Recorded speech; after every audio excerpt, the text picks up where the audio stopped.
Cirebon dengan NIM 2530802031 untuk memenuhi tugas TPQ.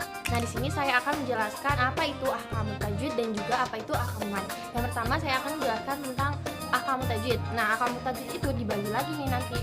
Ada hukum yang bertemu dengan nun mati atau tanwin dan juga ada hukum yang bertemu dengan mim. Yang pertama saya akan menjelaskan hukum nun mati atau tanwin bertemu dengan ada 5 hukumnya. Yang pertama ada idgham bi gunnah, ada idgham bil gunnah, ada iqlab, ada idhar, ada ikhfa.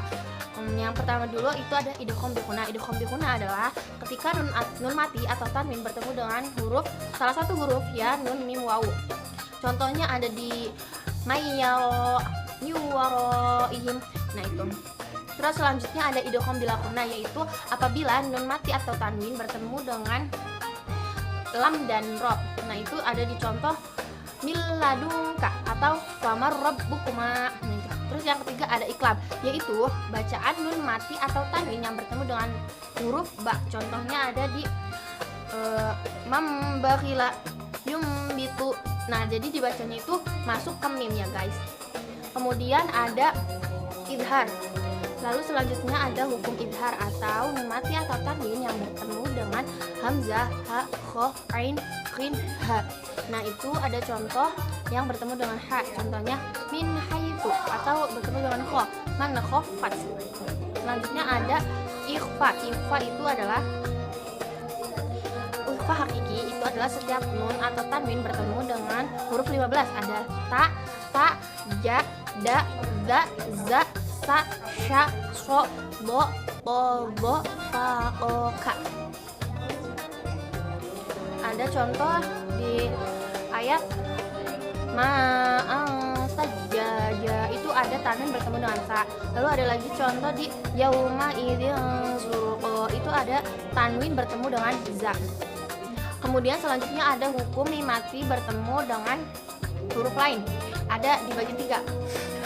Hukum mim mati itu dibagi menjadi 3. Yang pertama ada idgham mimis. Yang pertama ada idgham misli, ikhfa syafawi dan idhar syafawi. Yang pertama ada idgham misli, yaitu setiap huruf mim yang bertemu dengan huruf mim mati yang bertemu dengan huruf mim lagi. Contohnya ada lahum ma yattaqun. Yang kedua ada ikhfa syafawi, yaitu setiap mim yang bertemu mim mati yang bertemu dengan ba. Contohnya ada di innahum bidzalik. Lalu yang terakhir itu ada idhar syafawi atau setiap mim mati yang bertemu dengan huruf selain ba atau ma. Di sini ada contoh mim mati bertemu dengan nun. Contohnya adalah hum naimun. Lalu ada juga hukum idgham mutamatsilan, yaitu setiap huruf yang sama yang pertamanya itu dibaca sukun. Contohnya ada idrib bi'asaka.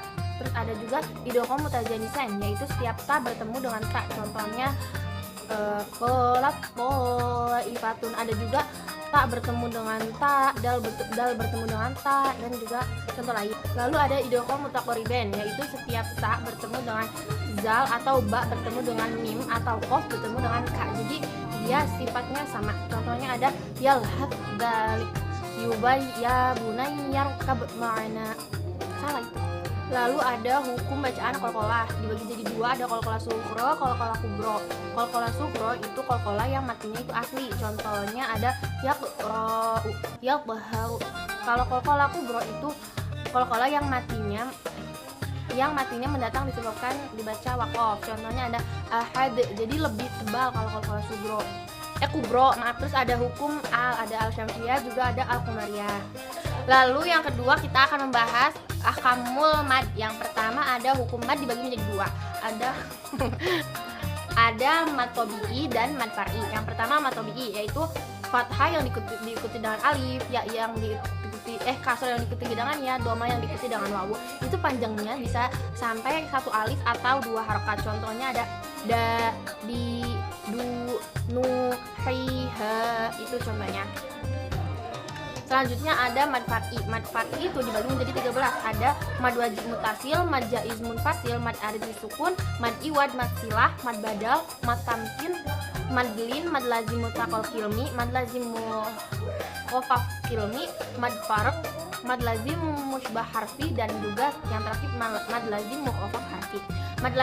Mad wajib mutasil itu adalah mad tabi'i yang bertemu dengan satu kalimat, panjangnya itu 2 alif atau 5 harokat. Contohnya jaa, liqo, ana.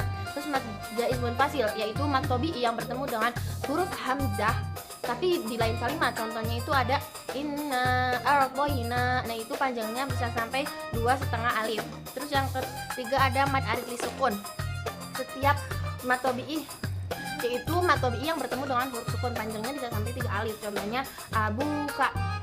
Terus yang keempat ada mad iwad, yaitu kalimat fathatain yang dibaca waqaf selain tak marbutoh, yang kalimat fathatain yang berada di akhir kalimat. Contohnya ada alima. Terus ada mad silah. Mad silah dibagi jadi 2, ada mad silah qasilah, ada mad silah tawilah. Mad silah qasilah itu yang pendek, mad silah tawilah yang panjang.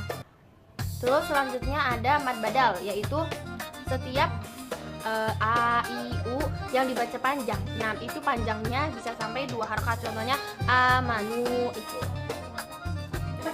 Selanjutnya ada mad tamkin, yaitu setiap ya kasroh bertasydid bertemu dengan ya sukun. Nah, itu panjangnya ada bisa sampai 1 alif atau 2 harokat. Contohnya ummiyina.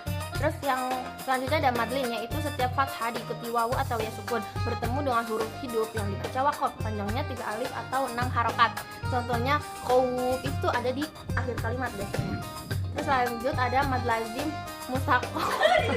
Mad lazim mustaqol kilmi, yaitu mad tabi'i yang bertemu dengan tasydid, itu panjangnya 6 harokat atau 3. Terus lanjut ada mad lazim mukhafaf kilmi, yaitu setiap mad badal bertemu dengan sukun, panjangnya 3 alif atau 6 harokat. Contohnya bismillahirrahmanirrahim ada al-ana. Nah, terus ada mad far, yaitu setiap mad badal yang bertemu dengan tasydid, panjangnya 3 alif atau 6 harokat. Contohnya qul Allahu itu. Terus selanjutnya ada mad lazim musyabah harfi, yaitu setiap huruf yang dibaca panjangnya 3 alif atau 6 harokat. Nah, itu tuh namanya yang biasanya berada di awal